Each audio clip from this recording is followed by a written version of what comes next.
இங்கே தான் இருக்கிறோம். இதே என்எஸ்சி போஸ்ட் ரோட்டில் தான், இதே ரோட்டில் தான் வசிச்சுன்னு வரோம். 3 தலைமுறையாக இங்கே தான் ரோட்டில் தான் இருக்கோம். நாங்கள் இங்கே ரோடு ஓரமாகவோ கடைங்க ஓரமாகவோ இருக்கிறதுனால எங்களோட எல்லாருமே ஊரே அடங்குனதுக்கு அப்புறம் தான் எங்களோட வாழ்வாதாரத்தை நாங்கள் தொடங்க வேண்டியதாக இருக்குது. சமைக்கிறதோ தூங்குறதோ எல்லாமே அப்புறம் தான் ஸ்டார்ட் பண்ண வேண்டியதாக இருக்குது. ஒரு ரேஷன் கார்டு எழுதி போடணுன்னாலும் சரி, ஒரு ஓட்டர் ஐடி எழுதி போடனாலும் சரி, எங்களுக்கு அட்ரஸ் கேட்குறாங்க. நாங்கள் வீடு இருந்தால் தானே அட்ரஸ் இருக்கும். வீடே இல்லாமல் நாங்கள் எப்படி அட்ரஸ் ப்ரூஃபுக்கு இது பண்ண முடியும்? நாங்கள் 50-60 வருஷமாக இதே இடத்துல தான் இருக்கிறோம். எங்களுக்கு ஒரு வீடும் இல்லை. எங்களுக்கு ரேஷன் கார்டு கிடைக்க கஷ்டமாக இருக்குது. எங்களுக்கு நாங்கள் போய் கேட்டால் கூட எங்களுக்குன்ட்டு ஒரு மரியாதையில் ஒரு ரெஸ்பான்ஸ் கொடுத்து எங்களுக்கு எந்த பொருளும் கொடுக்க மாட்டாங்க. எங்களுடைய கஷ்டமே இந்த வீடு, நாங்கள் பிழைக்கிற பொழப்பு. எந்த ஒரு முகவரியும் இல்லாததுனால எங்களுக்கு ஒரு அடையாளமே இல்லாமல் இருக்கு. இப்படி இருக்கிறதுனால எங்களுக்கு ஒரு உரிமையை, எங்களோட உரிமையை கூட எங்களால் கேட்டு வாங்க முடியாமல் இருக்கு. டெய்லியும் இப்படி ஒரு வாழ்க்கையை வாழ்றதே எங்களுக்கு பெரும் ஒரு கஷ்டமா இருக்கு, ஒரு கேள்விக்குறியாவே இருக்கு எங்கள் வாழ்க்கை. நாங்கள் வீடு இல்லாத இருக்கிறோம். எங்களுக்கு காலகாலமாக இங்கே இருந்திருக்குமா. நாங்கள் இப்போ இந்த வீடு கொடுக்காதனால நாங்களும் எவ்வளோ முயற்சி பண்ணி பார்த்தோம், கிடைக்கல. இங்கே நாங்கள் வீடு ஒடிச்சு வீடு இருக்கிறோம். என் பேர் கண்ணகி. நாங்கள் இருக்கிறது ரோன்ஸ் கோயில். எங்களுக்கு வாழை இடம் இல்லை, ஆனால் வல்லாட இடம் இருக்குதா, அதனால் இந்த கம்பியை உடச்சிக்கினா நாங்கள் உள்ளே போய் இருக்கிறோம். வெளியே உள்ளே இருந்தால் கார்பரேஷன் தொல்லை, வெளியே இருந்தால் ஸ்கூல் தொல்லை. எங்களுக்கு வீடு கொடுத்தா நாங்கள் இந்த இடத்த விட்டு நாங்கள் காலி பண்ணிடுவோம். எங்களுடைய வாழ்வாதாரம் இதே இடத்துல தான் இருக்கு. நாங்கள் 50-60 வருஷமா அந்த இடத்துல இருக்கிறோம். எங்களை கடை போட விட மாட்டாங்க. நாங்கள் அந்த கடை வியாபாரம் பண்ணாதான் என் புள்ள குட்டிகளை காப்பாற்ற முடியும். போலீஸ் எங்களை லாரியில, கார்பரேஷன் லாரியில வாரி கொட்டின்னு எங்களை போயிடுறாங்க. பழைக்க விட மாட்டாங்க.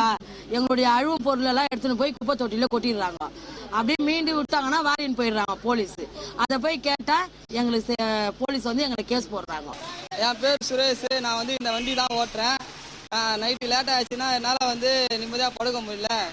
காரணம் என்னன்னா, போலீஸ்காரங்க எழுப்பிட்டு போயிட்டு சந்தேக பேரில் விசாரிக்கிறாங்க.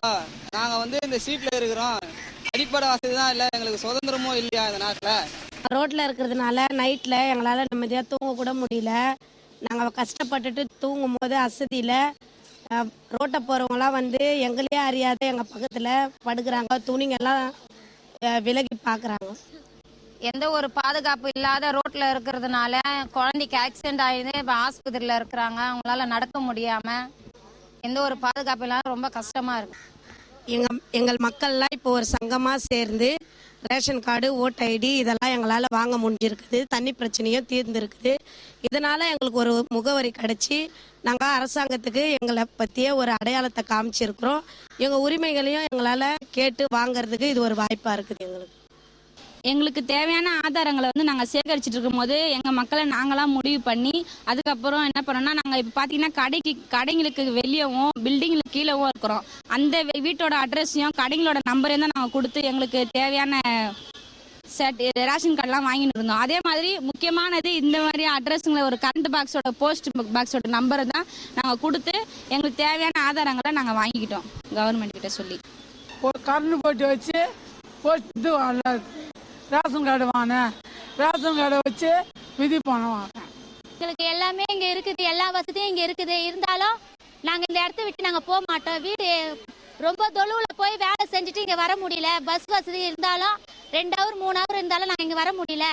அதனால எங்களுக்கு எல்லா வசதியும் இங்கே இருக்கிறதுனால எங்களுக்கு இங்கே தான் வீடு வேணும். இந்த இடத்த விட்டு நாங்கள் எங்கேயும் போக மாட்டோம். இந்த சென்னையை உருவாக்குனது நாங்கள். அப்படிப்பட்ட நாங்கள் இந்த சென்னையை விட்டு போனோமா, நிச்சயமாக போக மாட்டோம். எங்கள் வாழ்வாதாரம் பாதிக்காத அளவுக்கு இங்கேயே வீடு கொடுங்க, 2-3 கிலோமீட்டர் தொலைவில்.